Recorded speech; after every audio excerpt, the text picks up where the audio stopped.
जितने विपक्षी दल हैं ये सौगंध खाएं देश हित के लिए, राष्ट्र हित के लिए कि जब भी हम सत्ता में आएंगे तो सबसे पहले भारत में आरएसएस संगठन को हम बैन करने का काम करेंगे। पूरे देश के जितने भी विपक्षी दल हैं मैं सबसे आह्वान करता हूं, मैं धनेश्वर महतो, भारतीय मित्र पार्टी का अध्यक्ष, मैं यदि बनना चाहेगा तो ये नहीं बन सकता है। ये मोदी सरकार ने खत्म कर दिया ये सारे सिस्टम। स्पष्ट मोहन भागवत का बयान है, मोहन भागवत का एक स्पष्ट बयान है कि बच्चे पढ़ेंगे लिखेंगे दलित के, ओबीसी लोगों के, तो घमंड उनमें पैदा हो जाएगा। तो ये आरएसएस का प्रमुख मोहन भागवत का बयान है। कहोगे तो मैं दिखा दूंगा। ये मोहन भागवत ने बयान दिया है कि आपके बच्चे पढ़े लिखे नहीं, जाहिल रहेंगे तभी तो हमारे गुलाम होंगे।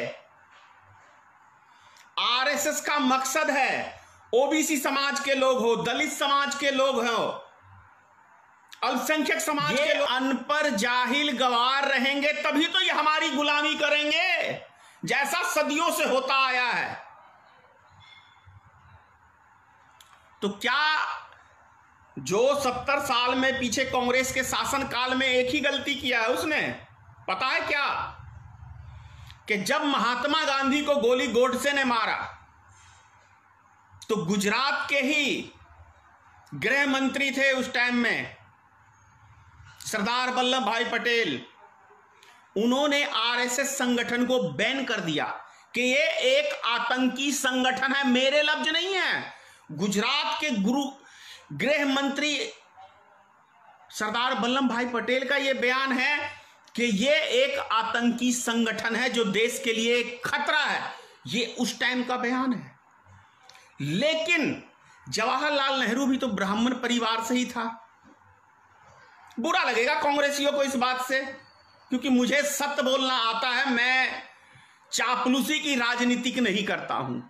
तो जवाहरलाल नेहरू को नजर आया कि ये तो एक ब्राह्मण का संगठन है, इस संगठन को बैन कर देंगे तो फिर ब्राह्मणों का वर्चस्व आने वाले टाइम में खत्म हो जाएगा। इसीलिए कुछ दिनों बाद उस संगठन से बैन हटा लिया गया आरएसएस से।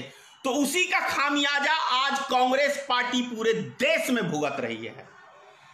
कहावत है, बोए पेड़ बबूर का तो अंबा कहां से पाए। तो जो कांग्रेस पार्टी ने बोया है वो देश में ये काट रहा है फसल। अगर कांग्रेस पार्टी उस टाइम में आरएसएस संगठन को बैन कर दी रहती तो आज शायद भारत की जनता ये चीज ये दिन नहीं देखती। और अभी भी कुछ नहीं बिगड़ा। आज जितने विपक्षी दल हैं ये सौगंध खाएं देश हित के लिए, राष्ट्र हित के लिए कि जब भी हम सत्ता में आएंगे तो सबसे पहले भारत में आरएसएस संगठन को हम बैन करने का काम करेंगे।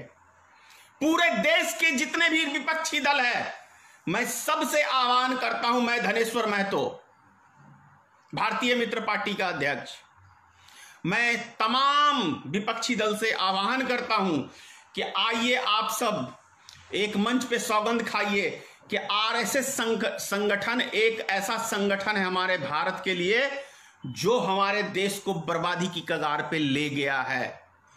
इस संगठन को बैन करना बहुत जरूरी है।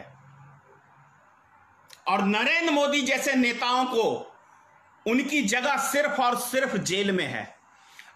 अमित शाह जैसे नेताओं की जगह सिर्फ और सिर्फ जेल में है। योगी आदित्यनाथ जैसे नेताओं की जगह सिर्फ और सिर्फ जेल में है, क्योंकि ये सब राष्ट्रद्रोही हैं, देशद्रोही हैं। इन्होंने देश की संपत्ति को, एक एक संपत्ति को बेचने का काम किया है। ये राष्ट्र हित के लिए शुभ नहीं है। कुछ चंद उद्योगपतियों की ऐसी इन्होंने गुलामी की कि अब हमारे देश में कुछ बचा नहीं है। अब यदि हमारा देश चाहेगा कि हम इससे निकल पाए तो अगले 50 साल के लिए तो इन्होंने लॉकडाउन कर दिया है देश को कि कोई भी चीज आपके हाथ में नहीं है। भाई बीएसएनएल नहीं है, LIC नहीं है, भारत पेट्रोलियम नहीं है, रेलवे नहीं है, सरकारी बैंक हमारे हाथ में नहीं है। बचा क्या है हमारे देश में जिस पे हम नाज कर सकें? लाल किला नहीं है जिस पे हम भाषण देते हैं। लाल किला भी आजकल गिरवी है, गिरवी उसको पता नहीं कितना देता है भाई उसको। तो ये सब चीजें आप सबको समझनी पड़ेगी। राम राज राम राज राम राज।